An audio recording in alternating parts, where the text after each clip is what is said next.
আমরা সফলতার পরের কাহিনী শুনতে চাই। আমরা সফল হওয়া ব্যক্তির সাথে আত্মীয় করতে চাই। আমি শুনি না, আরো জোরে বলেন। আমরা সফল হওয়া ছেলেকে মেয়ে দিতে চাই। সফল হওয়া বাবার মেয়েকে নিজের পুত্রবধূ করে আনতে চায়।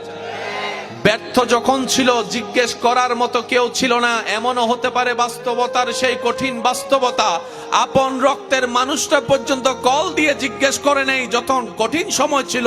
আর যখন দুনিয়াবি সামর্থ্য চলে এসেছে, টাকার অভাব নাই, গাড়ির অভাব নাই, বাড়ির অভাব নাই, তখন এমন এমন সময় কবর থেকে পর্যন্ত আত্মীয়রা উঠে যায়। যাদেরকে এতদিন কোনো খোঁজ খবর ছিল, বলেন না, এতদিন খোঁজ খবর ছিল। কারণ এটা দুনিয়া। দুনিয়াকে আপনি যত তাড়াতাড়ি বুঝে ফেলবেন, দুনিয়াতে আপনার টিকে থাকা তত সহজ হবে।